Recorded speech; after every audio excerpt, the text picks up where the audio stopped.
Dios es quien nos da el entendimiento para podernos restaurar en cualquier área de nuestro proyecto de vida. Y así poder crecer, conociendo cuál es nuestra bendición y podernos afirmar, rindiéndonos ante su única verdad que es su palabra, para tener o aumentar la verdadera fe.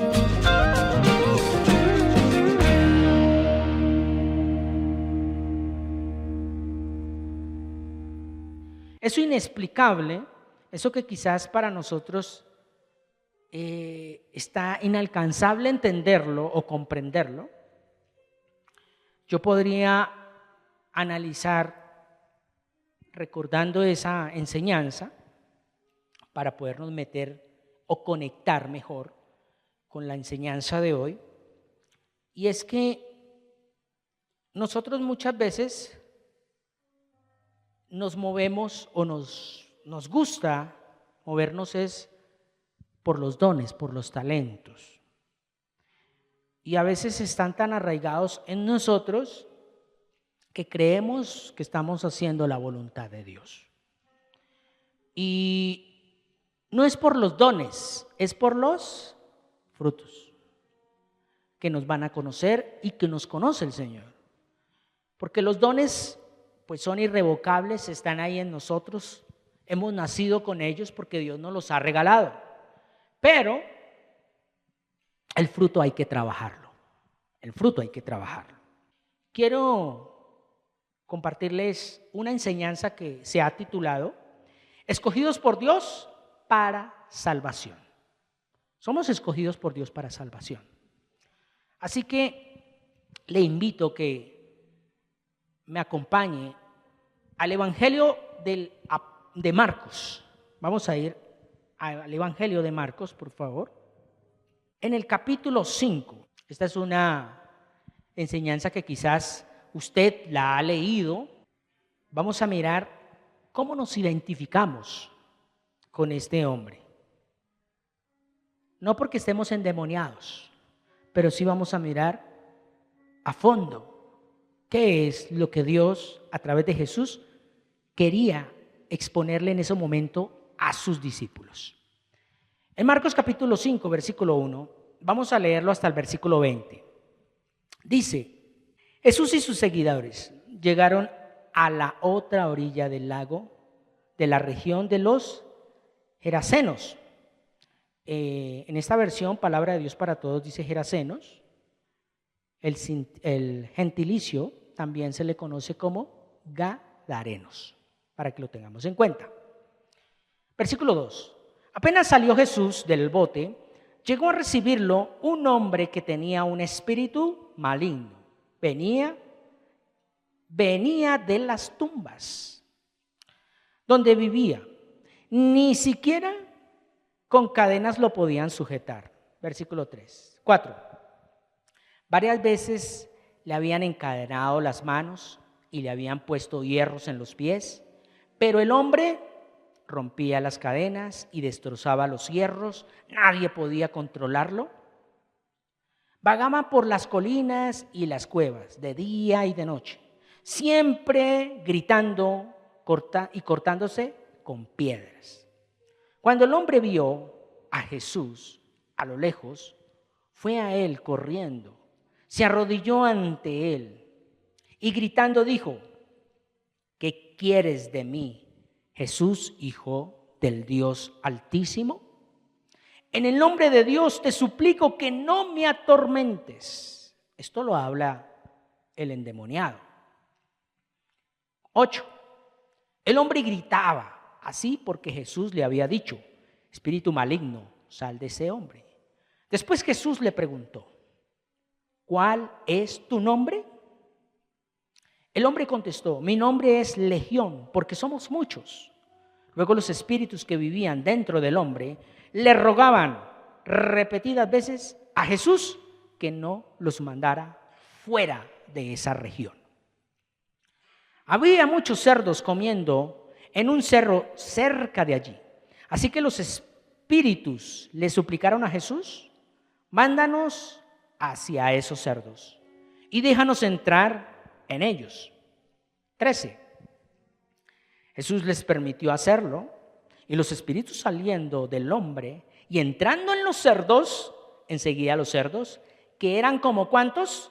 2,000, corrieron pendiente abajo por el barranco, cayeron en el lago, ¿y qué pasó? Se ahogaron. 14.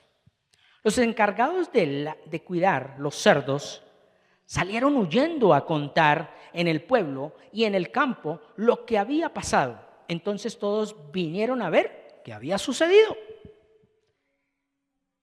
Se acercaron a Jesús y vieron sentado, vestido y en su sano juicio al hombre que había tenido los demonios. La gente se asustó. Sabían que ese hombre había tenido una legión de espíritus malignos, pero los que vieron lo sucedido le explicaron a los demás cómo había sido sanado este hombre que había tenido demonios y lo que había pasado con los cerdos. Entonces la gente comenzó a pedirle a Jesús que se fuera de esa región. Cuando Jesús estaba por partir en el bote, el hombre que había tenido los demonios le rogó que lo dejara acompañarlo. Pero Jesús no le dio permiso y le dijo: ve a tu casa y cuéntale a tu gente lo que el Señor ha hecho por ti. Cuéntales que el Señor ha sido bueno contigo. Así que el hombre se fue a la región de Decápolis a compartirles a todos lo que Jesús había hecho por él. Toda la gente estaba muy asombrada con respecto a lo inexplicable con el proceso con Dios. ¿Qué tiene que ver esto como escogidos? Pues tiene que ver mucho. En primer lugar, porque Dios es el que nos escogió y lo mirábamos, ¿cierto? Lo analizábamos. Entonces, Dios constantemente, óigase bien, Dios constantemente habla a nuestras vidas, pero pocos escuchan su voz. Y eso se evidencia en la toma de decisiones en nuestro diario vivir. A veces tomamos decisiones por conveniencia, más que por obediencia, más que con propósito. Lo hacemos simplemente porque a mí me parece y creo que me va a ir bien. Entonces decido eso. Y Dios habla a nuestras vidas. ¿Pero por qué no lo escuchamos? Porque sencillamente no leemos la Biblia, no meditamos, no oramos, ¿cierto? Y mucho menos podemos interpretar correctamente la vida con respecto a la realidad que se está viviendo o que cada uno vive. ¿Por qué? Porque vivimos en un mundo sumergido en afanes, en angustias, en desesperaciones, donde no queda tiempo. No queda tiempo ni siquiera para venir al servicio de un domingo, de un miércoles, no queda tiempo para leer, no queda tiempo. ¿Por qué? Porque mi prioridad es otra. Mi prioridad es quizás llevar dinero a la casa, cumplir con las obligaciones financieras, cumplir con un contrato laboral, etcétera. Muchas cosas que en el diario vivir son segundo plano, pero nos han quitado le hemos quitado, mejor, le hemos restado importancia a lo que verdaderamente vale, que es la palabra. Por eso, recordemos que si Dios nos escogió, no es porque ya nosotros tengamos en claro todo. Nosotros no tenemos en claro todavía nada. Solamente Dios, que a veces por su misericordia nos permite entender algo de la vida, pero no lo tenemos todo en claro. Y al no tenerlo todo en claro, podemos analizar lo que dice allí Eclesiastés, capítulo 8. Y mire lo que dice el versículo 17. Eclesiastés 8:17 dice: también vi todas las cosas que hace Dios y vi que los seres humanos no les es posible entender todo el trabajo que Dios hace en la tierra.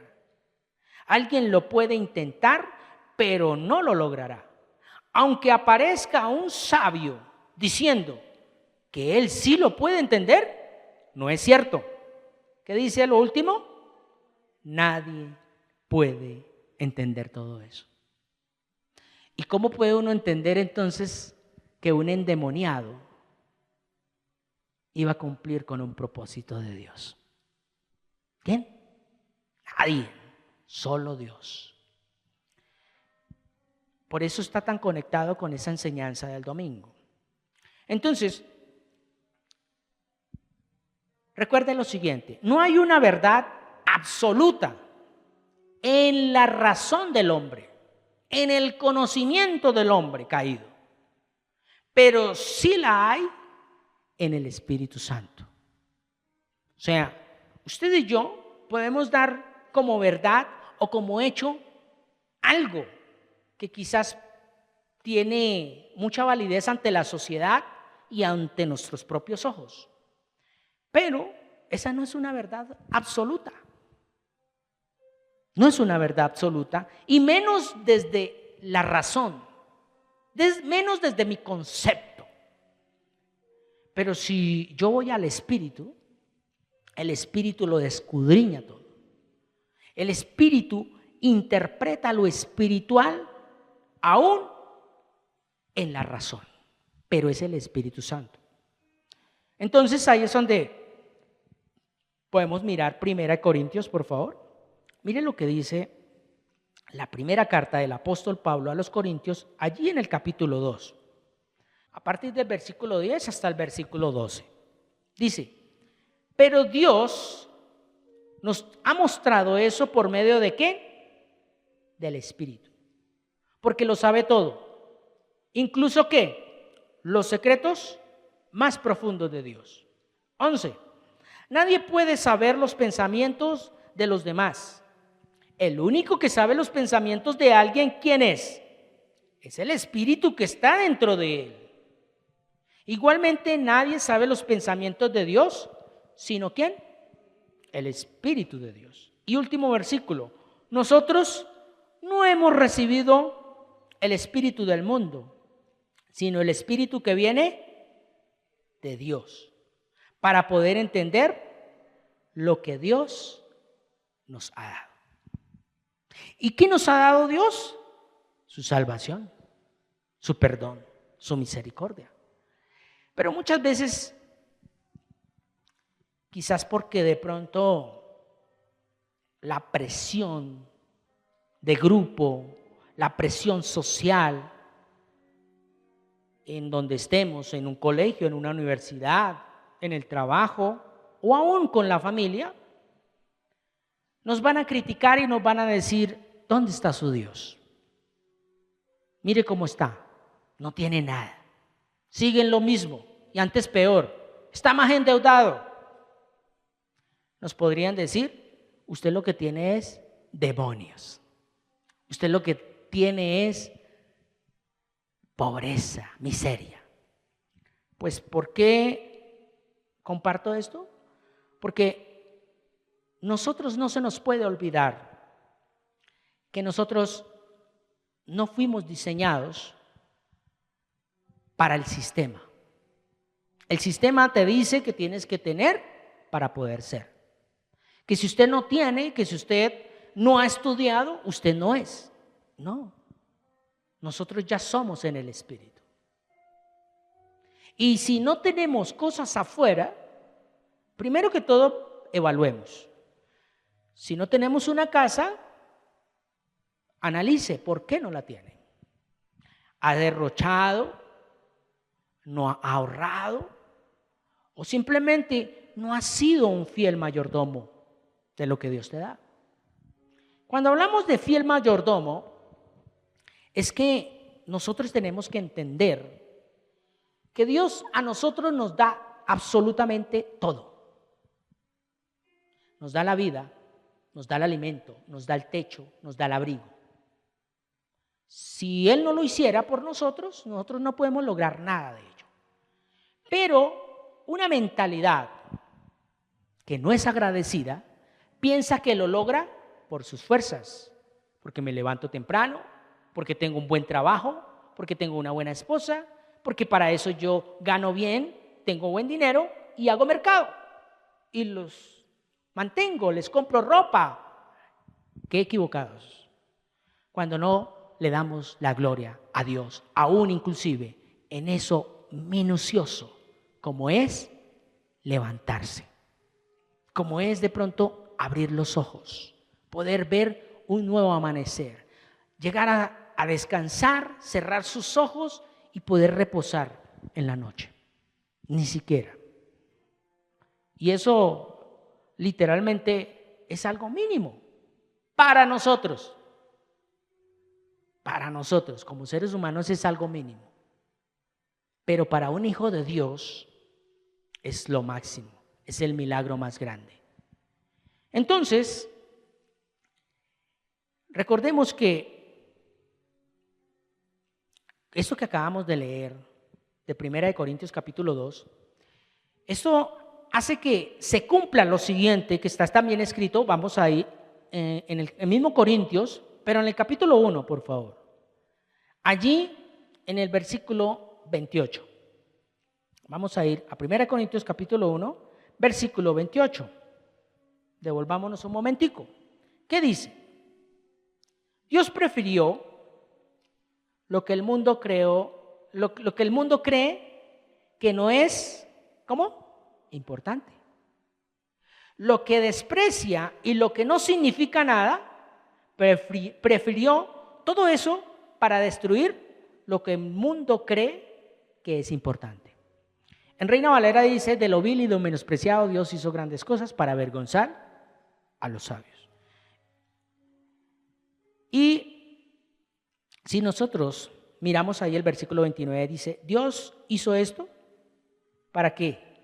Para que nadie pueda alabarse a sí mismo delante de Él. Lo permitió y lo ha permitido y lo seguirá permitiendo. Por eso, Jesucristo nos ha escogido. Desde antes de la fundación del mundo, Él ya sabía. Pero Él nos escogió fue por medio del Padre. Recordemos esa cita bíblica. Mire cómo dice Juan 6:44. El Padre que me envió es quien trae a la gente hacia mí. Yo lo resucitaré a esa gente en el día final. Si alguien no lo trae al Padre, entonces ese no puede acercarse a mí. Cuando mirábamos esto, literalmente lo que decía Jesucristo allá en Juan 15:16, miremoslo por un momento, recordémoslo, este es el texto que estaba anunciado el domingo. ¿Qué dice? Ustedes no me escogieron. Entonces, ¿quién fue el que nos escogió? Jesús. Pero nos escoge porque el Padre, como lo mirábamos ahorita en Juan 6:44, fue el que nos llevó a Jesús. Y esta historia que vamos a empezar a desarrollar a partir de hoy, de Marcos, si usted analiza, Jesús se sube a una barca y pasa un lago y va a la región de los Gadarenos.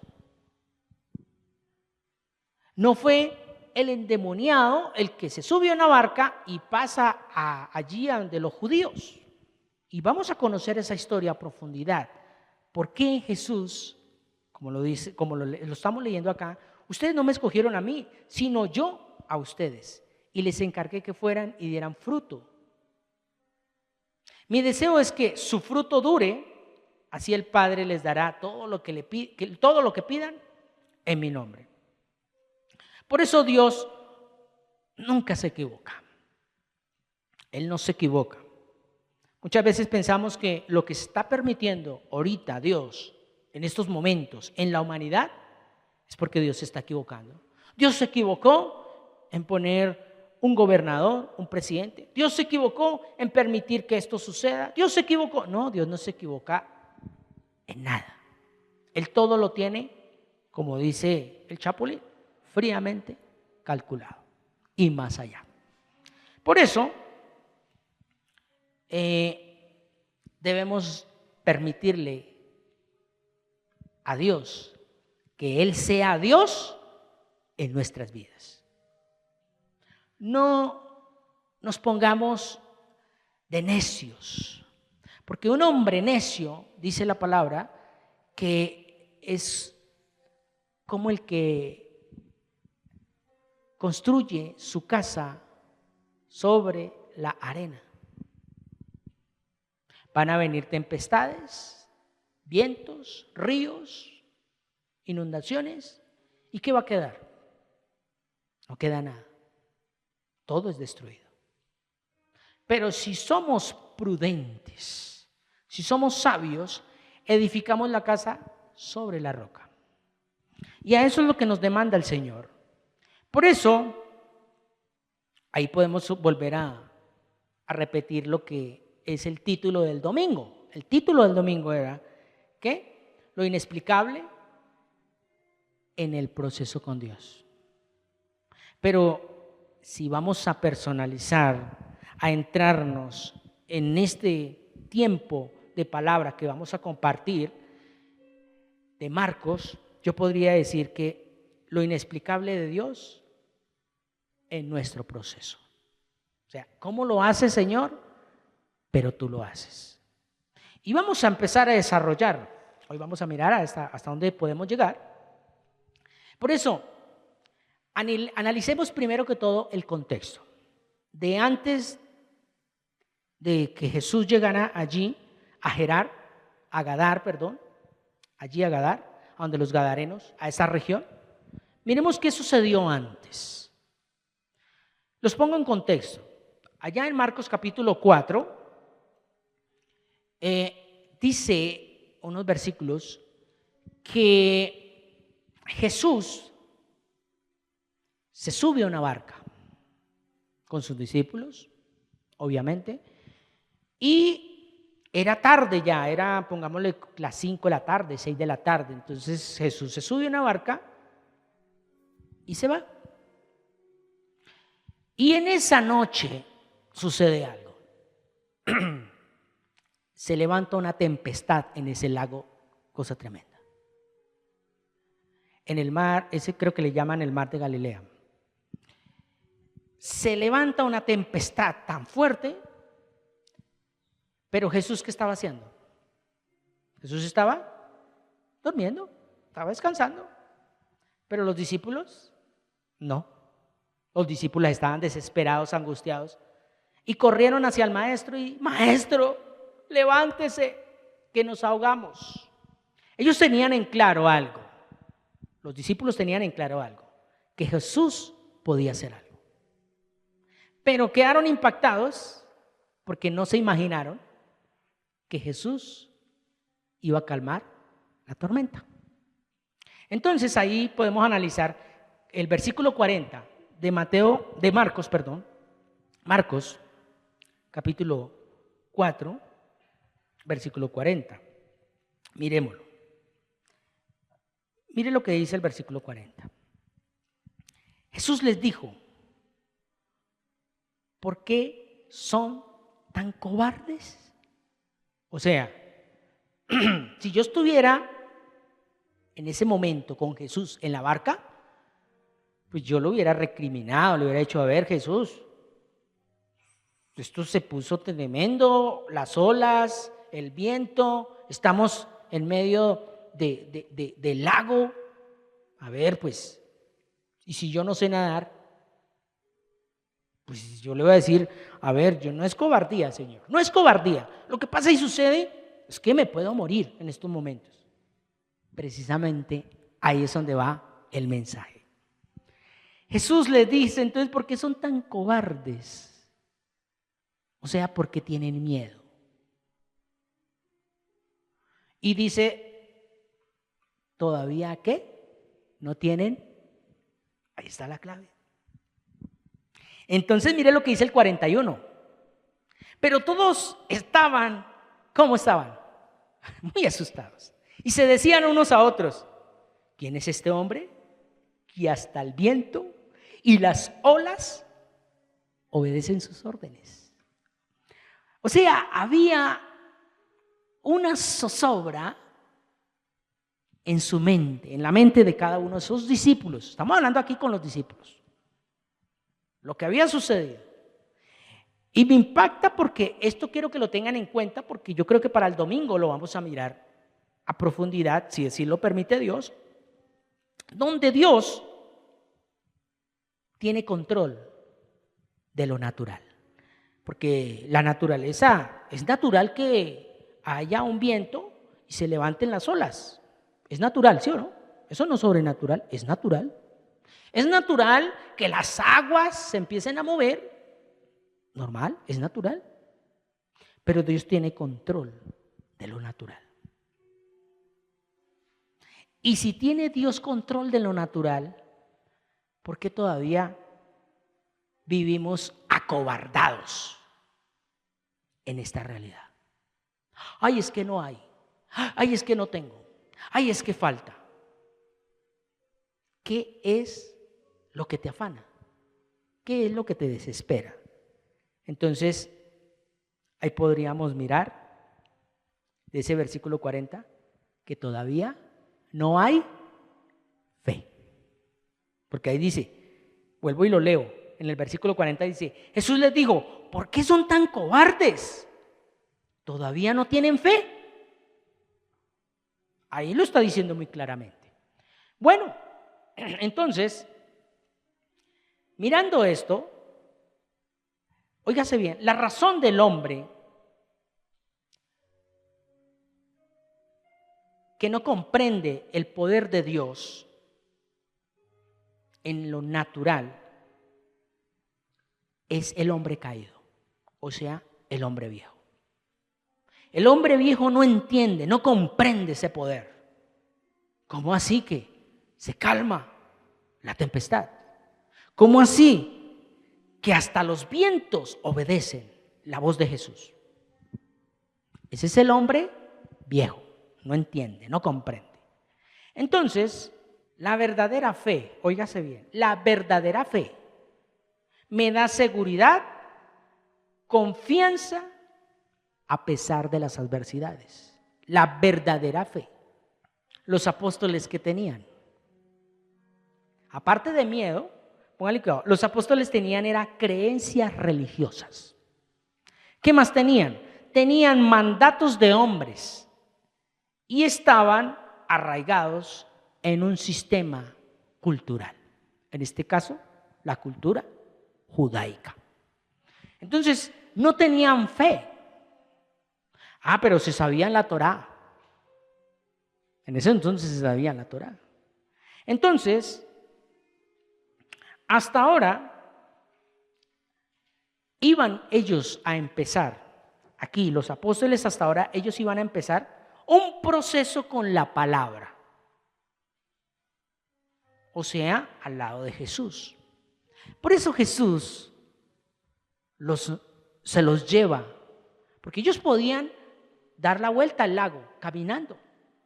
Pero no, pues yo, pues llamémoslo así, viéndolo desde el punto de vista racional, yo diría, bueno, es tarde, pues para no caminar, nos subimos en un bote, en un barco, atravesamos el lago y llegamos a la otra orilla. Pero ¿qué vamos a caminar tan tarde y por allá toda esa vuelta rodeando ese mar, ese lago? ¿Cierto? Uno por simple lógica lo vería de ese lado. Pero con el propósito de Dios no. Dios sabía que los iba a poner a prueba. Dios sabía que tenían que subirse en esa barca y que la tempestad, esa agua, tratara de hundir la barca. Pero la barca no se hundió. Así pasa en nuestras vidas. Muchas veces Dios nos va a permitir atravesar por valle de sombra y de muerte. Pero si yo tengo fe, ¿qué dice? No temeré, a mal alguno, porque tú estás conmigo. Jesús estaba con los discípulos, pero ellos no tenían fe. Ellos tenían la palabra, pero no tenían fe. ¿Por qué? Porque hasta ahora iban a empezar un proceso. Hasta ahora iban a empezar un proceso donde la palabra de Dios iba a cobrar vida en ellos. Hasta ahora iban a empezar a ser limpiados por la palabra. Hasta ahora iban a empezar ese proceso con la misma palabra. Entonces, por eso ellos dudaban. Por eso ellos tenían incertidumbre. Y sobre todo, que el miedo los agobiaba demasiado, aún estando con Jesús, aún estando con la palabra. Entonces, vamos a empezar a desarrollar este tema. Hoy vamos a ver solo una partecita. Y entonces volvamos a Marcos, allá en el capítulo 5, versículo 1. Lo primero que pasa y es que Jesús llegan a la otra orilla del lago de la región de los Gerasenos o Gadarenos. Gadar. Llegaron a Gadar, a la región de Gadar. Gadara. ¿Qué es Gadara? Era un centro cultural de la época, gentil, no era parte de los judíos. Allí se movía mucho la cultura griega, donde la filosofía y el politeísmo afloraba en los habitantes de aquel lugar, o sea, los gadarenos, teniendo un contexto religioso diferente a los judíos. Cuando hablamos que tenía un contexto religioso diferente a los judíos, es que ellos no tenían en cuenta la Torá para nada. Para ellos eso era un libro más, ¿cierto? ¿Cuál era el gentilicio que se utilizaba allí para estas personas? Como lo estamos mirando, los gerasenos o gadarenos, para que los tengan en cuenta, es lo mismo, gerasenos o gadarenos. Entonces, esta era una provincia gentil,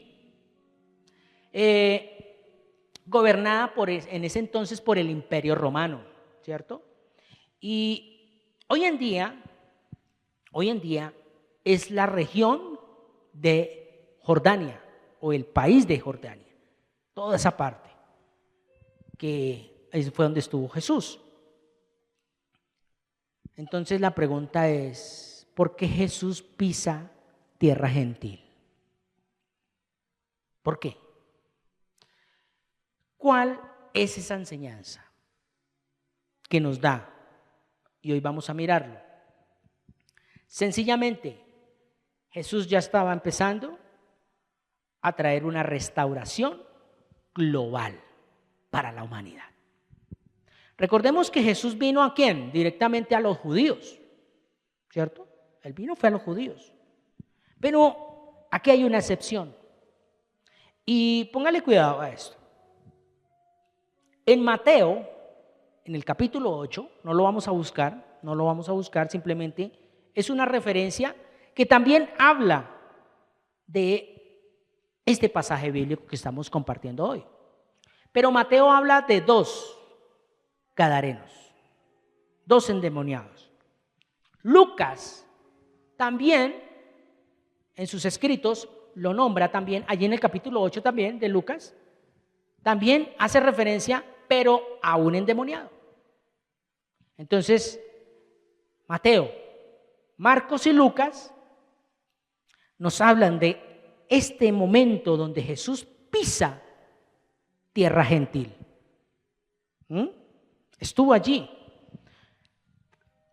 Pero entonces, ¿por qué Mateo habla de 2? Marcos y Lucas hablan solo de 1. ¿Por qué? Pues yo lo veo desde el punto de vista espiritual, de que Jesús viene ¿a quién? A una vida, ¿cierto? En este caso, por eso hago referencia al Evangelio de Marcos. ¿Por qué? Porque el Evangelio de Marcos trae ese momento, ese desglose del paso a paso que vamos a empezar a desarrollar a partir de hoy.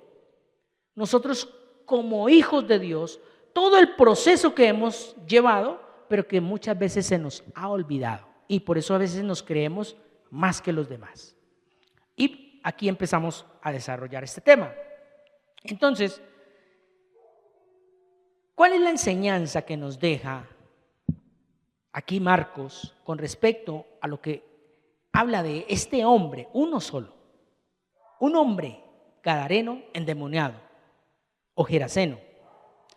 Entonces, el propósito de Dios con Jesús era llegar a los suyos, como lo decía ahorita, o sea, a los judíos, sin excluir, sin apartar a los gentiles, preparando el camino para que más adelante el apóstol Pablo, ¿cierto?, pudiese llegar a los gentiles. Óigase bien, aunque el apóstol Pablo nunca estuvo en esa región. El apóstol nunca pisó esas tierras de los gadarenos, ni los 12 apóstoles volvieron allí. Solo Jesús. En el relato bíblico del Nuevo Testamento, solo Jesús estuvo allí. Hizo una misión y se fue. Pero en esa misión, óigase bien, marcó un hecho histórico para esa región. Dios quiere marcar en nosotros, en nuestra familia, en nuestro hogar, quiere marcar y dejar una huella histórica para siempre. ¿Está usted preparado para ello? ¿Quiere dejar que Dios entre a su casa y que cene contigo? Eso es lo que vamos a empezar a mirar de aquí en adelante. Por eso, la invitación es para que este domingo esté muy conectado con esto que hemos hablado. Ya miramos el acontecimiento de antes, conectando la palabra del domingo y lo que está transcurriendo hasta aquí en el versículo 1. ¿Quiénes eran los gadarenos? ¿Cuál era esa provincia? No era una provincia judaica, era una provincia gentil. Era una provincia que tenían otra cultura, otra manera de pensar. Era politeísta, o sea, creían en muchos dioses. Tenían una cultura muy arraigada de los griegos, ¿cierto? Y por eso, hasta aquí vengo compartiéndoles, ¿para qué? Para que no se desconecte, para que esté conectado, para que usted, si quiere, repita este mensaje y vamos a conectarlo el próximo domingo a las 9 de la mañana. ¿Por qué? Porque esto empieza a traer una riqueza para nuestras vidas, para nuestro proyecto de vida. Así que, familia, recuerden, Dios no se equivoca o no se equivocó con escogerte a ti y a mí para ser salvos. Él no se equivocó. Aunque nosotros no veamos las cosas afuera que cambian, sabemos y entendemos que Dios tiene un propósito con todo ello. Así que, familia, los espero el próximo domingo. Vamos a continuar con esta enseñanza de este endemoniado, de este hombre gadareno, porque él no quedó endemoniado, él fue libre. Y vamos a mirar ese propósito de esos 20 versículos del capítulo 5 de Marcos, los primeros 20 versículos. Así que pongámonos sobre nuestros pies, vamos a darle gracias a Dios, los que estamos hoy aquí, y vamos a orar la palabra de Dios en el Salmo 112 que dice: alzaré mis ojos a los montes. ¿De dónde vendrá mi socorro? Mi socorro viene del Señor que hizo los cielos y la tierra. No dará mi pie al resbaladero, ni se dormirá.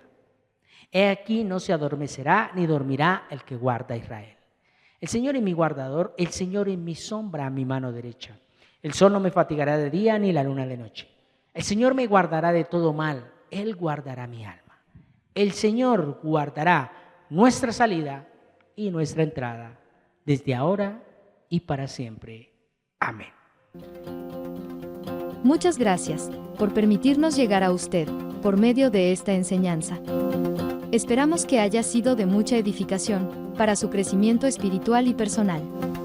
No olvides suscribirte a nuestro canal en YouTube y activar la campanita y darle like. Síguenos en las redes sociales para más contenido como este y estar notificado cuando hagamos una transmisión en vivo o subamos un nuevo video. Bendiciones. Hasta pronto.